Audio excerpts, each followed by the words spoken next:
Bienvenidos a una ruta antifascista por el antiguo Berlín. Aquí, en la puerta de Brandenburgo, hicieron los fascistas alemanes una demostración de fuerza y poder contra la democracia representativa, desfilando con antorcha tras haber sido investido canciller Adolfo, con el apoyo del centro derecha de la República de Weimar. Los falangistas, la extrema derecha alemana, quiere desmarcarse del nacionalsocialismo. La realidad es que Adolfo copió de los fascistas italianos las procesiones con antorchas. Aunque algunos nieguen que existe el fascismo a fecha de hoy, podéis ver estas fotos tomadas en 2023. Existen muchas tesis acerca del incendio del Reichstag. La más plausible fue un atentado de falsa bandera. Pusieron a un chivo expiatorio e imputaron el incendio a los comunistas, como siempre. Con esta jugada del incendio, Adolfo acabó con la democracia formal en Alemania y acaparó todo el poder en un partido único. El capitalismo y el imperialismo occidental sigue haciéndolo. Hace poco sabotearon el gaseoducto que venía de Rusia. Evidentemente no eran los rusos, como se ha demostrado, eran los aliados de la OTAN. En esta plaza, los lingüistas fascistas destruyeron las mejores obras de la literatura alemana y mundial. La quema de libros del 10 de mayo de 1933 por los fascistas es un eterno recordatorio para estar alerta contra el imperialismo y la guerra. Eso solo fue un preludio. Ahí donde se queman libros, se termina quemando también personas. Y diréis, ¿por qué es tan importante para los fascistas la quema de libros? Porque de esta forma controlan el relato y la población es proclive a creer sus mentiras, la desinformación, los bulos, el revisionismo histórico. Aquí se conmemora, en esta biblioteca subterránea, el expolio, la quema de libros, en esta plaza. Vellos de punta. Hoy, como ayer, los fascistas intentan controlar el relato. Lo que pasa es que ya no es con libros, es a través de redes sociales. Desinforman, mienten, no al fascismo. Una biblioteca con estantes vacíos, una metáfora de la barbarie. Callejeando tuve la oportunidad de encontrarme con vestigios del nacionalsocialismo. Aquí un águila imperial que sostiene con sus garras una esvástica tras el número 48. A la entrada de la Villa Olímpica, esta estatua de un atleta grecorromano que tanto le gustaban al dictador y pintor austriaco. Aquí es donde Jesse Owens, en la Olimpiada de 1936, humilló al dictador, el pintor austriaco.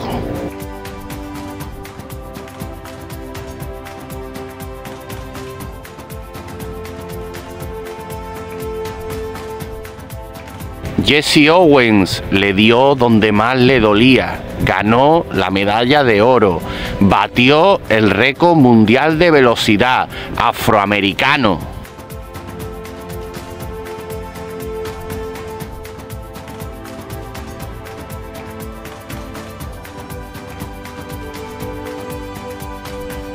Les dio en toda la boca porque ellos creían en el supremacismo del hombre ario. Y un afroamericano llegó aquí y venció. Oh my God. En esta foto podéis comprobar cómo venció. En el podio está situado arriba del todo, donde la medalla de oro. A su izquierda he pixelado a otro atleta vencedor haciendo el saludo fascista. Adolfo se retiró enojado del estadio. No quería saludar a este hombre que era fantástico, Jesse Owens.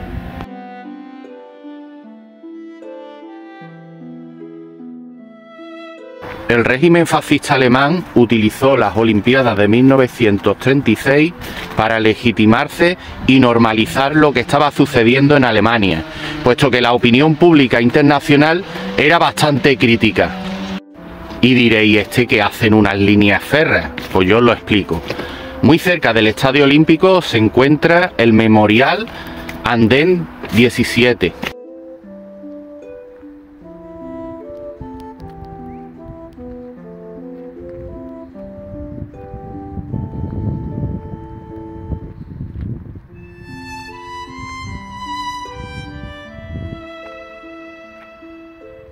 fue un lugar para la memoria histórica.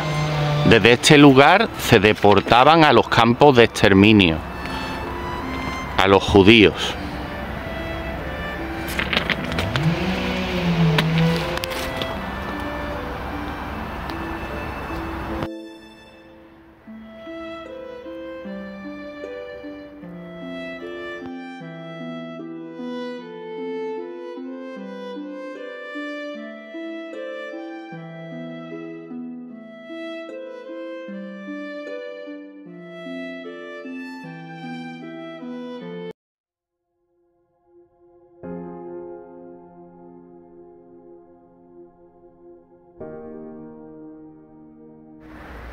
Que no se vuelva a repetir, ni con los judíos, ni con ninguna otra etnia.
Shalom, Salam, paz.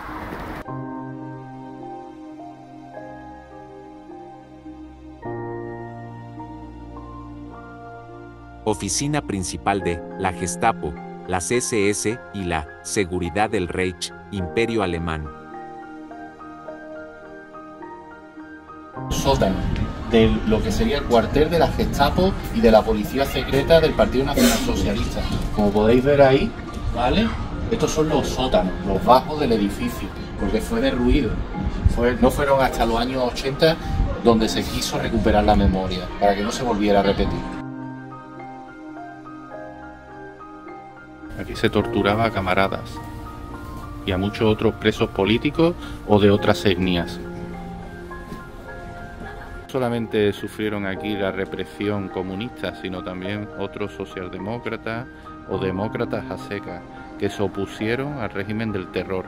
Así eran estas instituciones criminales, antes y después de la Segunda Guerra Mundial. Topografía del terror. Cartel SS. Propaganda de familia aria. Toda Alemania escucha al líder en el aparato radiofónico del pueblo. Todo el aparato estatal al servicio de la represión al disidente.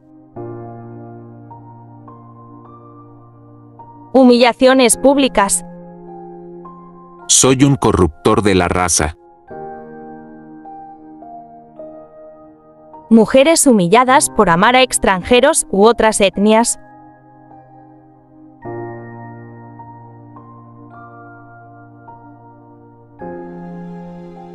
El bando sublevado español pronto aprendió de su socio alemán. Disciplina, militarismo y raza.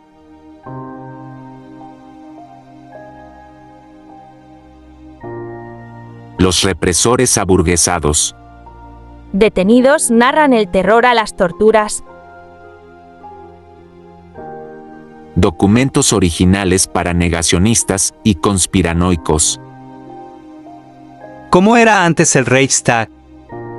Con el beneplácito de los ricos, los burgueses y su financiación, aquí Paul von Hindenburg, expresidente de Alemania, de la derecha moderada que invistió como canciller a Adolf Hitler.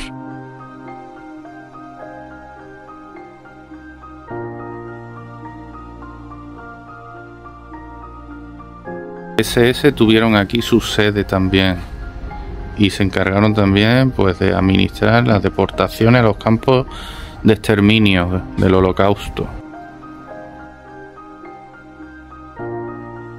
Por estos adoquines caminaban los camaradas comunistas y muchos otros represaliados políticos camino para entrar aquí, que era el cuartel de la Gestapo, la policía secreta o policía política. No solamente presos políticos, represaliados políticos, sino también gente que sufrió la política étnica o política de represión racial y las persecuciones, especialmente a judíos, eslavos y también a gitanos. Monumento a los judíos de Europa asesinados.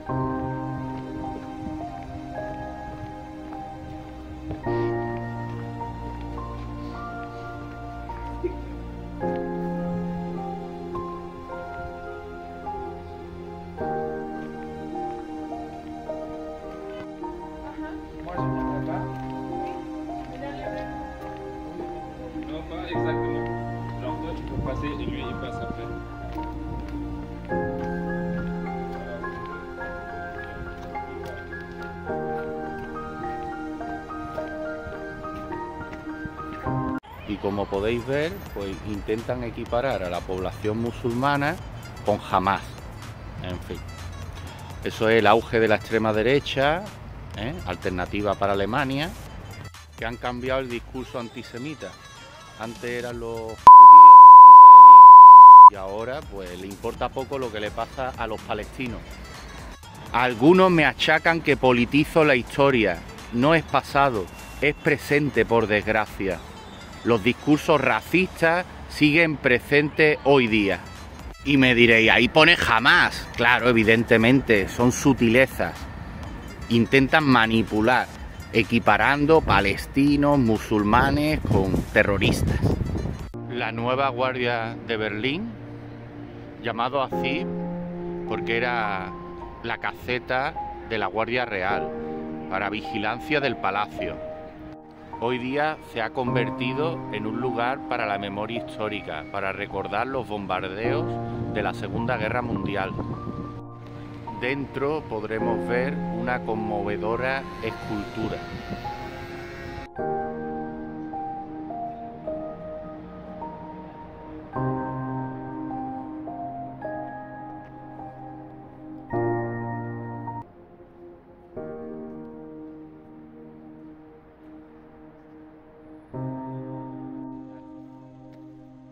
En la sede de la Luftwaffe, el ejército del aire alemán, hoy día Ministerio de Finanzas. El dictador austriaco pretendió crear un nuevo estilo, un revival romano neoclásico. Este edificio pasó a considerarse, tras su inauguración en 1938, en el edificio de oficinas más grande del mundo. Tales son sus dimensiones que el ejército aliado, para los bombardeos, lo utilizaba como punto de referencia. El dictador y pintor austriaco aborrecía el arte moderno. El modernismo, el surrealismo, Adolfo lo denominaba como arte degenerado. Lo definía como un arte provocador, enigmático, incómodo y cínico. Igual que sucedió con la quema de libros, las diferentes variantes del arte sufrieron la barbarie y el vandalismo del régimen fascista alemán. Y sin embargo, admiraba la Roma imperial. Si bien Benito Mussolini decía ser heredero y sucesor legítimo de esa Roma imperial, de ese imperio mediterráneo, Adolfo no podía hacer lo mismo, por mucho que amara la historia y el arte grecorromano. Las tribus germanas siempre se protegieron con la frontera natural del río Rin, jamás fueron sometidas y nunca asimilaron la cultura romana. Ya le hubiera gustado a Adolfo. Por tanto, tomó su estilo prestado y se inventó la historia para sus propósitos políticos, creando muchas mentiras, como por ejemplo que los griegos fueron inseminados con la semilla de los pueblos arios. La arquitectura nacionalsocialista es una mala copia del neoclásico y del Art Deco. y aquí nos encontramos con un mural del realismo socialista. Suscríbete si te gusta, porque en el siguiente vídeo, Berlín de la RDA. En la Alemania fascista la homosexualidad fue perseguida en un grado sin precedentes en la historia. En 1935 los nacionalsocialistas emitieron una orden que convertía en delito la homosexualidad. Con el paso de los años las penas se fueron endureciendo. Al principio siendo procesados por un simple beso, más tarde deportados a campos de concentración por ser homosexuales. Muchos de ellos murieron allí de hambre, de enfermedad, abuso o fueron víctimas de asesinatos selectivos. Durante muchos años en ninguna de las dos Alemanias se conmemoró públicamente a las víctimas homosexuales del fascismo. Tanto en Alemania Oriental como en Alemania Occidental la homosexualidad siguió siendo perseguida durante muchos años. Con este monumento la República Federal Alemana pretende honrar a las víctimas de persecución y asesinato, mantener vivo el recuerdo de esta injusticia y crear un símbolo duradero de oposición a la enemistad y a la intolerancia y la exclusión de los homosexuales y las lesbianas. Fin de la guerra.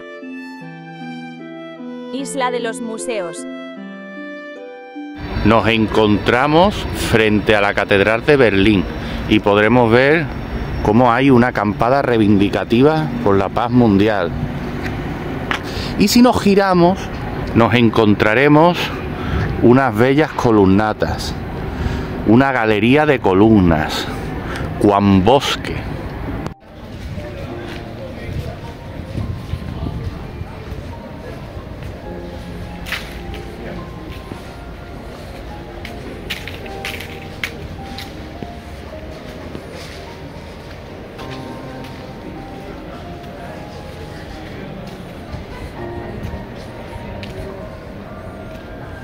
Al ser una isla, era fácilmente defendible en la Segunda Guerra Mundial por el ejército alemán. Esto se utilizaba a modo de trinchera. Podemos ver enfrente el ejército rojo soviético intentaba entrar en la isla. Podemos ver y comprobar los daños que son evidentes. Esto se ha tenido que reponer. Y aquí se nota cómo está destrozada una mitad y la otra sí es histórica. ¿Veis?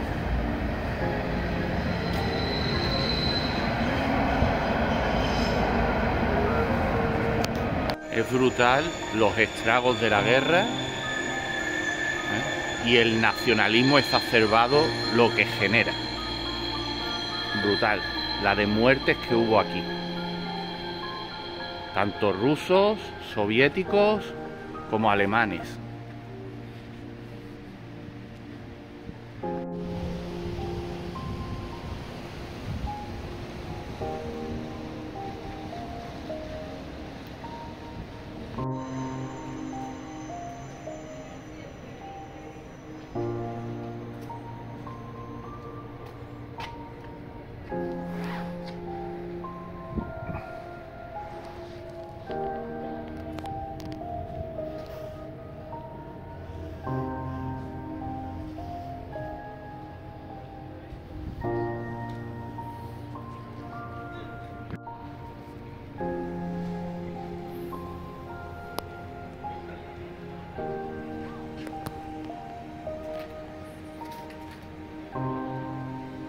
Mientras recorro estas galerías no puedo evitar pensar en todo el daño y sufrimiento que ocasiona el ultranacionalismo y la extrema derecha. El odio al diferente, al vecino, al hermano. Los fascistas de ayer y de hoy siguen pensando que mi pueblo, que mi nación es mejor y merece más. No puedo evitar pensar en la actualidad, en el auge de Alternativa para Alemania, de Vox y muchos otros partidos que tienen en su ADN ese nacionalismo excluyente, totalitario, que buscan gresca con Marruecos, con Francia, con todos los países del entorno,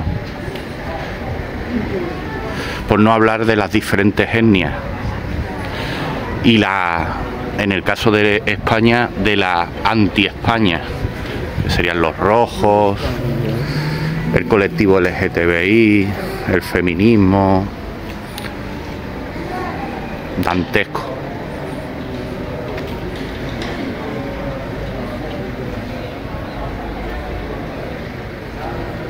Dicen que es el ser humano el único animal que tropieza 2 veces en la misma piedra. Qué triste.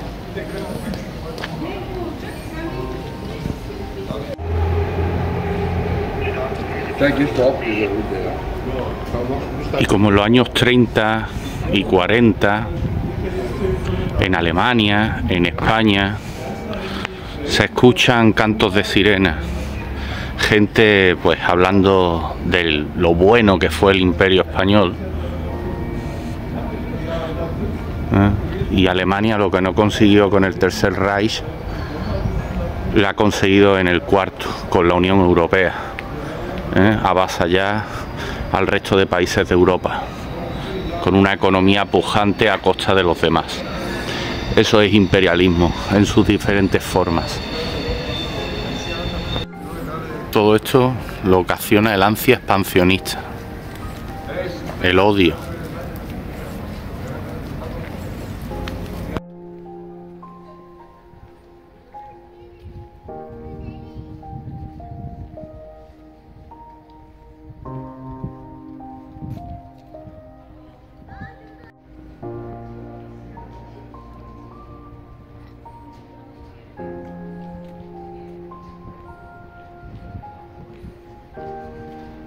En la Segunda Guerra Mundial hubo muchos causantes que explican el auge del fascismo alemán, entre ellos el Tratado de Versalles.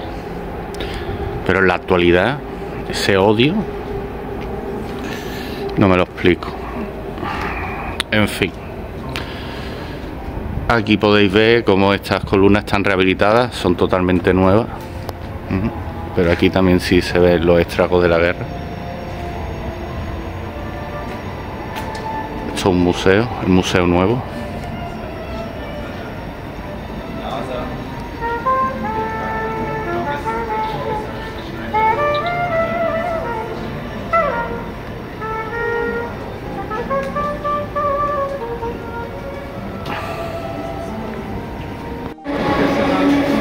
Cuando veo esto, me alegro que haya memoria histórica y que no rehabilitaran esto totalmente para que se vean los estragos de la guerra, el odio, el supremacismo racial, también contra los eslavos, los pueblos del este, los rusos y muchos otros.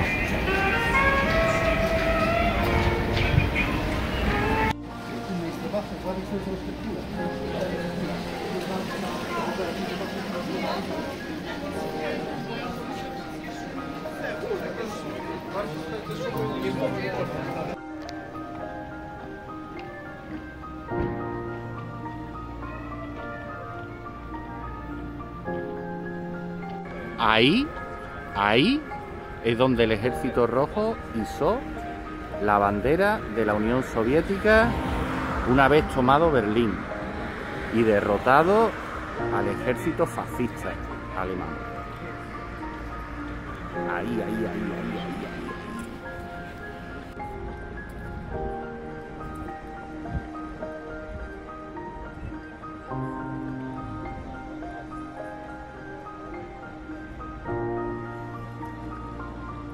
Aquí se parapetaron soldados alemanes para que no tomaran Berlín, como último bastión. De ahí la destrucción posterior. Es aquí la foto de cómo quedó tras la toma y liberación por parte del Ejército Rojo, el Ejército Soviético, de Berlín.